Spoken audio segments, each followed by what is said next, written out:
لو أول مرة تشوفي القناة ما تنسيش تضغطي على زر الاشتراك وتفعلي الجرس عشان يوصلك كل جديد، ولو عجبك الفيديو اعملي لايك علشان القناة تكبر بيكم. السلام عليكم، ازيكم يا بنات؟ عاملين ايه؟ النهاردة الفيديو هيكون للرد على تعليقات الفيديو الأخير اللي هو بعنوان ابني بقى عنيد وبيرد عليا بطريقة وحشة ومش عارفة اعمل ايه. فأغلب التعليقات اللي جت أنا رديت عليها بالكتابة، فاللي قلت لها ان شاء الله الرد هيكون في فيديو الخاص بالتعليقات. تنتظر الاجابة بتاعت سؤالها في الفيديو ده ان شاء الله. اول سؤال كان اسم الاكاونت احمد مهران. كان السؤال: عندي 3 اولاد، بنتين وولد. الولد عنده 4 سنين ونص، بيقلد اولاد عمه طول الوقت في حاجات غلط. احنا في بيت عيلة وطول الوقت الاولاد مع بعض بس هو بيحاول يثبت وجوده ويلفت ليه الانظار انه يقلد ويعمل الحاجات الغلط. طيب ابنك عنده 4 سنين ونص، يعني في مرحلة تقدري ان انتي تقللي جدا وقت وجوده مع اولاد بيت العيلة وكده، بان انتي يبقى عنده وقت بره. ابنك عنده 4 سنين ونص، يعني تقدري توديه مقرأة قرآن. ممكن المقرأة دي تاخد الفترة من بين العصر للمغرب، وكمان ممكن تشتركي له في اي رياضة يلعبها في الفترة دي. في رياضات ممكن تقبله ان هو يروح يلعب، يعني هيروح تمرين يومين في الاسبوع. هياخد من وقته 2 أو 3 ساعات. ده كله وقت تقدري تبعديه عن العيلة واولاد بيت العيلة وكل الكلام ده. هتقولي لي احنا عايشين في قرية او كده، لان ده الاجابة اللي بلاقيها على اكتر الاقتراح اللي انا بقترح ان الولد مثلا يروح يتعلم رياضة، فبيقولوا لي احنا في قرية وما عندناش. عايزة اقول لكم ان انا بروح مواصلات، يعني بركب مواصلة او 2، كمان ساعات بركب مواصلتين علشان اوصل لمكان التمرين اللي ولادي بيتمرنوا فيه. فدوري دوري هتلاقي. احنا كمان مش في مركز المحافظة ولا حاجة، ولا حوالينا نوادي كبيرة ولا كده، بس بيبقى فيه مثلا كابتن بيأجر في مكان. او دوري زي ما قلتلك قبل كده على النوادي بتاعت النوادي الحكومية، هتلاقي فيها. روحي ودوري واسألي، هتلاقي في اولاد مع اولادي بيتمرنوا اقل كمان من 4 سنين ونص. فده وقت مناسب جدا. انت بتقولي ان هو بيحاول يثبت وجوده ويلفت ليه الانظار انه يقلد. طيب ايه رأيك ان احنا نعلمه طريقة تانية ان هو يثبت وجوده بيها؟ خليه ابنك مميز. يعني ايه اخلي ابني مميز؟ خلي ابنك مميز ان انت تعلميه عادات مميزة عن الاطفال اللي معاه. زي ما قلتلك علميه رياضة، زي ما قلتلك ازرعي فيه عادة القراءة. هاتيله كتب، اقرأي معاه، ناقشي معاه، فهميه حاجات جديدة. عرفيه حاجات يعني اكتر من الاطفال اللي هم موجودين معاه. ساعتها هو يحس ان هو مميز بالمعلومات، بالمهارات، بالرياضة، بالقرآن. هيحس ان هو مميز ومش محتاج ان هو يقلد علشان يلفت اليه الانظار ولا يثبت وجوده. انتي قلتي العلة والحل في السؤال، فحاولي ان انتي زي ما قلتلك تشغليه اكبر وقت ممكن في اشياء مفيدة تبعده عن الحاجات الغلط اللي الولاد بيتعلموها من بعض. حاولي ان انتي تميزيه، تخليه عنده حاجات يثبت وجوده بيها ويلفت ليه الانظار من غير ما يضطر ان هو يقلد او يعمل حاجات غلط. كمان كل يوم لما يكون مع الاولاد ويجتمع مع الاولاد، لازم بعد ما ترجعي تناقشي معاه كل التصرفات اللي هو عملها. يعني انت النهاردة قلت كلمة ما كانش المفروض ان انت تقولها.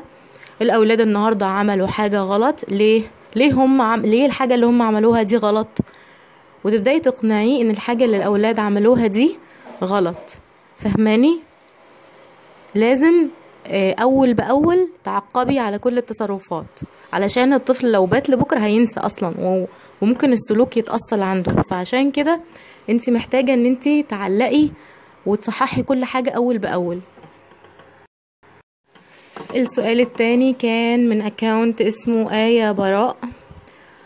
بتقول: بنتي عمرها 5 سنين، لما تشوف ضيف جديد بتبقى كتيرة الحركة وتفسد الاشياء وتعمل حاجات غريبة حتى تزعج الضيف. مش عارفة اتعامل معاها ازاي. البنت دي محتاجة ان هي تلفت النظر ليها، عشان كده بتعمل حاجات بتبقى كثيرة الحركة وبتفسد الحاجات وبتعمل حاجات غريبة. علشان ايه؟ علشان تلفت نظر الضيف ليها. طيب دوري على موهبة عند بنتك. يعني بنتك مثلا 5 سنين دي مثلا بترسم كويس، مثلا بتلعب رياضة كويس، مثلا مثلا حافظة قرآن، بتقرأ قرآن مثلا بصوت حلو، مثلا حافظة نشيد بصوت حلو، تلوينها حلو. مثلا دوري على الموهبة اللي عند بنتك. تمام؟ بدل ما هي تقعد بقى تعمل حركة وتبوظ في الحاجات عشان تلفت الضيف او كده. كانوا زمان الناس لما بيجي لهم ضيف بيخلوا الطفل يحيي الضيف. يحيي الضيف بايه؟ بالحاجة اللي هو موهوب فيها. يعني مثلا قولي نشيد لعمه: يا حبيبي ده فلانة مثلا شاطرة قوي قوي في التلوين، ده فلانة بتعرف تعمل كذا وكذا. طيب ممكن تسمعينا، ممكن تقرأي مثلا من آيات القرآن اللي انت حافظاها. هتخليها يعني هما الأطفال عندهم حب الظهور، عندهم حب لفت الانتباه، فهي تخليها تبين للضيف زي ما هي حابة يعني، بس بموهبتها. هتبدلي شيء بشيء. بدل حركتها الكتيرة وبدل ان هي تبوظ الحاجات وبتعمل حركات غريبة وحاجات غريبة، هتخليها تعمل ايه؟ الموهبة بتاعتها او الحاجة بتاعتها اللي هي شاطرة فيها. تمام؟ هي كده هتكون وصلت للي هي عايزاه، ان هي لفتت نظر الناس وان هم ابدوا لها اعجاب، وان هي يعني ايه اثبتت وجودها وعملت شخصيتها، يعني زي ما انتي بتقولي. نفس الاكاونت ده كان ليها سؤال تاني بتقول هي نفس البنت تقريبا اللي عندها 5 سنين، كل دقيقة بتطلب حاجة: اعملي لي يا ماما، اعملي لي دي. لما زهقت ولما اقول لها اصبري تكرر الكلام لحد ما زهق. طيب ماشي. بصي، هي برضو بتطلب حاجة علشان تلفت انتباهك. البنت دي غالبا ممكن تكون محتاجة حنان، ممكن تكون محتاجة تشجيع، مدح، يعني بالكلام كده تمدحيها، تحضنيها، تبوسيها، تديلها وقت. شوفي الفيديوهات بتاعت لغات الحب ال5، وشوفي لغة الحب بتاعت بنتك ايه وتعاملي معاها. لان بنتك كده بالطريقة دي بتطلب منك اهتمام، بتطلب منك بتلفت نظرك، عايزة حنان، محتاجة حب، محتاجة حنان، محتاجة تشجيع، محتاجة كلام حلو. فشوفي لغة الحب بتاعتها ايه وتعاملي معاها. كمان هي بتقول، انت بتقول لما بقول لها اصبري بتكرر الكلام لحد ما زهق. اصبري. بصي، الاطفال في العمر ده ما عندهمش تقدير او تقييم لقيمة الوقت. يعني ايه؟ يعني تقول لها دقيقة واحدة، 5 دقايق، اصبري لحظة واحدة، ثانية واحدة، استني. فهي مش بتبقى عارفة يعني ايه، يعني قد ايه قيمة الوقت، يعني اللي انت هتخليني اصبره او استناه. فالحل هنا ان انت تعرفيها الساعة تقولي لها لما 5 دقايق تعدي او لما 10 دقايق تعدي انا هعمل لك اللي انت عايزاه. فهي لما العقرب يوصل من 5 ل10 او من 5 ل15 كده هيكون عدى ايه؟ 10 دقايق. فانا هعمل لك الطلب اللي انت طلبتيه بعد ال10 دقايق، وتعلميها الساعة. في الوقت ده هي هتعرف ايه يعني مقدار الوقت، وهتصبر وهتستنى، وهتعرف ان لما يوصل هتستنى لحد ما يوصل العقرب ده الوقت ده، وانت تنفذي لها طلبها. او تقولي لها لحد ما اخلص الحاجة اللي في ايدي. هي بتكرر وبتزن وبتزن وبتزن، وانت تصبري وتصبري وتصبري. فهمتني؟ السؤال الثالث كان من اكاونت باسم ابو عبد الله. بس هي بتقول ابني بيعض اخته الصغيرة عندها 5 شهور وبيضربها، ما كانش كده من اول ما اتولدت. هو انا مش عارفة ابنك عنده كام سنة، بس ولا نفترض مثلا ان هو عنده 2 سنين مثلا، اقل سن. هو كان متخيل ان هي لعبة هيلعب بيها زي الدباديب اللي عنده مثلا، او ضيفة يعني هتيجي تقعد كده شوية وتمشي. فبس هو لقاها بقى قعدت وطولت واخدت مكانه، وكمان كل شوية بقى بترضع من مامتها وانتي شايلاها، واخدت بقى اهتمام وحب كانوا من نصيبه هو. مهما قلتيلي حاولت ان انا يعني اراضيه برضو وافضل اشتاله وكده، بس الاطفال برضو بتحس بان ايه، يعني الاهتمام ما بقاش زي الاول قوي. فايه الحل؟ الحل ان انتي لازم تشركيه في الاهتمام بيها. يعني ايه؟ يعني انت هتغيري لها البامبرز، تقولي له روح هات لاختك البامبرز، انت تكوني حاطه البامبرز في مكان درج مثلا او مكان هو يطوله فهو يعرف يجيبه، تخليه يساعدك وانتي بتحميها. نشف اختك، تخليه يساعدك وانتي بتلبسيها ينولك الهدوم، تخليه يساعدك، اديله الفرشة الصغننة كده وخليه يسرح لها شعرها، ما تخافيش وانتي موجودة. بوس اختك، طبطب على اختك. مش مانع من الفكرة المعتادة التقليدية جدا في ان بابا يجيب حاجة وهو جاي ويقول لاختك دي من اختك. كل الكلام ده بيجيب نتيجة مع انه متكرر ومحفوظ، بس صدقيني بيجيب نتيجة. انا مريت بالتجربة دي مرتين، ان اولادي كانوا جايين ورا بعض، فكنت اغلب الوقت بشتلهم هما الاتنين مع بعض. والله العظيم كانت بتبقى الصغيرة على ايدي اليمين والكبير على ايدي الشمال، كنت بقعد وده على الرجل دي وده على الرجل دي. اقول لك ان انا كانت حياتي متلخبطه، وكنت ما بقدرش اعمل حاجه غير لما بيناموا، وشغل البيت على دماغي وكل الكلام ده. بس معلش استحملي مرحله وتعدي. بس حاول ان انت تشبعيه بالحنان ويعني وتطيبي خاطره. معلش هو حاسس ان هو اتركن على الرف، بس يعني ايه، اديله حنان على قد ما تقدري. واوعي لو هو ضربها ما تضربيهوش. انتي هتعرفيه بس ان كده غلط وانت بتأذي اختك، بس ما تضربيهوش عشان ما يحسش ان هي سبب في ضربك ليه. كمان انتي لو هو كبير شوية وبيفهم اكتر من السنتين، هتفهميه ان هو اللي بيحمي اخته، وان هو اخوها الكبير، وان مثلا لو في ناموسة او دبانة جت هشها من عليها، انت تحمي اختك، محدش يقدر يأذي اختك، انت موجود، انت الكبير. فانتي هتفخمي عنده فكرة الحامي والولد الكبير وكل ده. الغريزة دي موجودة عند الصبيان قوي، فعززيها عنده لو هو فاهم الفكرة. وقولي له لو حد جه يضرب اختك انت اللي تمنعه، انت الشاطر، انت تحافظ على اختك وتحمي اختك، انت بتحب اختك، وتكرري الكلام ده كتير هيتحفر في عقله الباطن. وما تخافيش، هي بس مرحلة كده كام شهر كده ان شاء الله وهيعدوا بسرعة. انا مريت بالمرحلة دي وحاسة بيكي قوي، واللي انا قلت لك ده هو اللي جاب معايا نتيجة. وجربي كده وقولي لي. السؤال الرابع احنا جاوبنا عليه مع سؤال ايه براء، هم يعني نفس الاكاونت، فجاوبت على السؤالين مع بعض. السؤال الخامس من اكاونت اسمه محمد شعبان، فهي بتقول ايه الولاد بيعملوه وانتي مشغولة في اوقات كتير قوي؟ احنا مش فاضيين، ورانا مهام كتير، شغل البيت، يعني بتقصد شغل البيت، غسيل المواعين وكده. والاطفال ملهاش طولة بال على التلوين ولا الكتابة، ومش بيحبوا يذاكروا. طيب التليفون وقع، معلش هنكمل. ايه اللي انا بعمله، ايه اللي هم بيعملوه وانا مشغولة في اوقات كتير؟ اغلب الوقت وهم موجودين انا مش بعمل حاجة غيرهم، يعني ببقى قاعدة قدامهم، لان الصغير ده ممكن يعمل مصيبة لو انا غفلت عنه. السن ده صعب جدا. فانا بعمل ايه؟ هم بيروحوا حبيبتي مقرأة قرآن كل يوم من العصر للمغرب، واوقات بيكون ابني الكبير عنده تمرين، واوقات اخته الصغيرة بتروح القرآن. فالوقت اللي هو من العصر للمغرب ده وقت القرآن ده بيكون عندي انا وقت شغل البيت. هم مش بيكونوا موجودين، هم بيكونوا في القرآن او في التمرين، ماشي. وساعات انا بروح معاهم تمرين الكاراتيه والتمارين التانية والقرآن باباهم اللي بيوديهم وبيجيبهم. ولو باباهم مش موجود انا بوديهم وبرجع البيت وبرجع اخدهم. فالوقت اللي هو عندي من العصر للمغرب هو ده اللي بعمل فيه شغل البيت. بطبخ امتى؟ بحاول ان انا اعمل اكلات احطها في الفريزر، يعني لو بعمل كفتة في يوم بعمل يومين، لو بتبل فرخة بتبل فرختين، لو بعصج لحمة بعصج نصين، نص ونص. بعمل حاجات كتير بجهزها وبحطها في الفريزر، بحس ان انا في الوقت بتاع الطبيخ اللي هو بتاع الوقت الظهر ده انا بحط الحاجة وخلاص، يعني مش بطبخ، مش بقى طبيخ بقى وبنهمك في المطبخ او كده.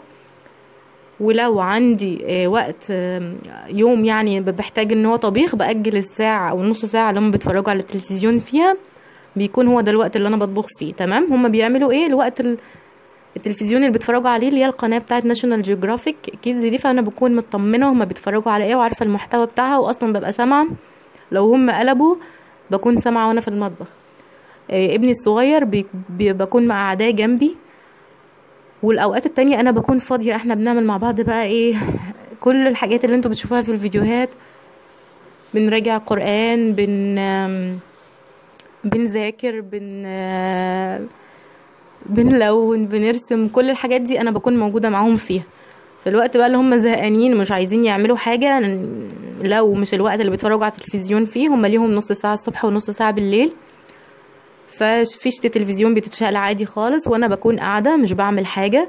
زي ما قلت لك كل شغل البيت بعمله من العصر للمغرب في الوقت ده، او بعد ما يناموا لو ناموا بدري، ساعات مثلا بيناموا العشاء كده، فبيكون انا عندي وقت مثلا من بعد العشاء لحد ما باباهم يجي، بيكونوا هما مثلا نايمين، فبرضه بشطب المطبخ، بكنس الشقة، بعمل كل الشغل ده وهما مش موجودين، او هما نايمين.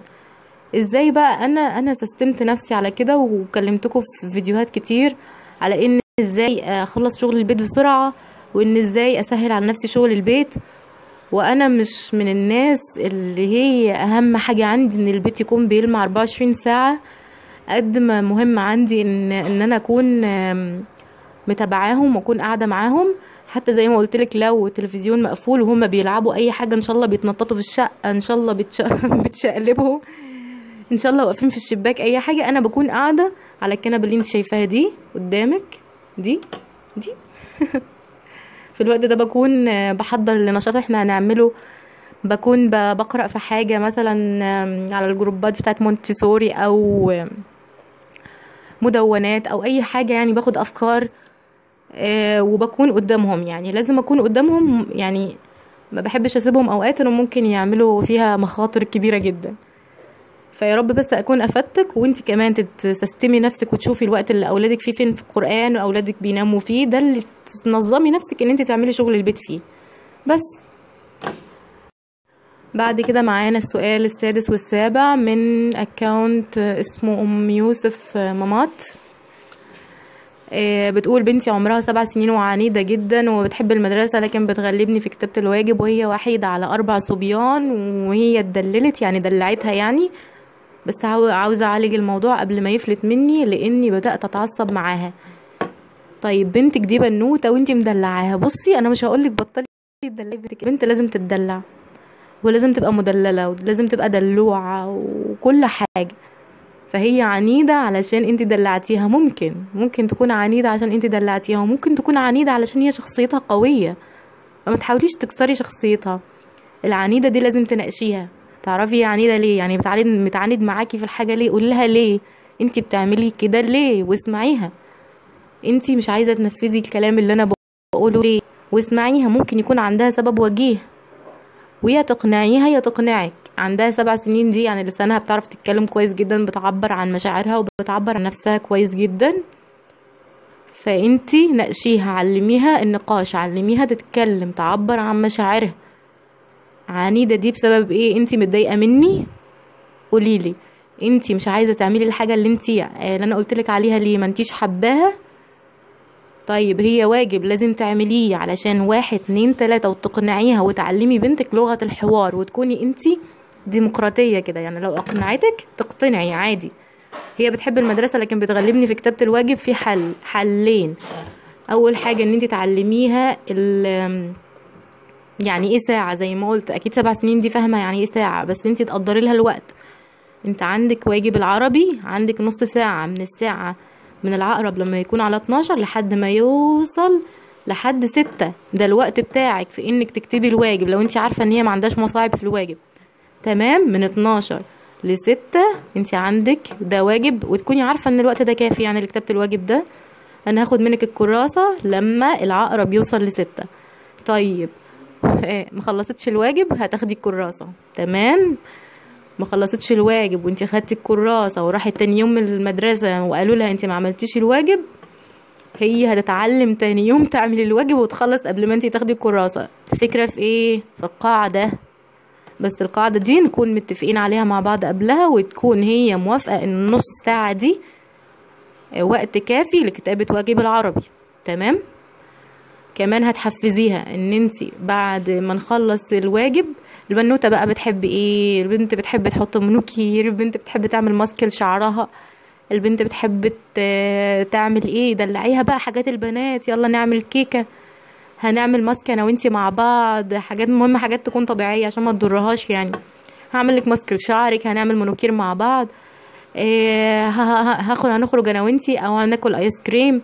شجعيها بحيث ان هي تحب ان هي تخلص بسرعه علشان توصل للحاجه اللي هي بتحبها بعد الواجب. ماشي زي ما اتفقنا، تمام؟ قاعده تمشي عليها وتنفذيها، وقت، ميعاد، وكمان تشجيع وتحفيز لما بعد ايه لو اتمت الواجب اللي انت عايزاه منها.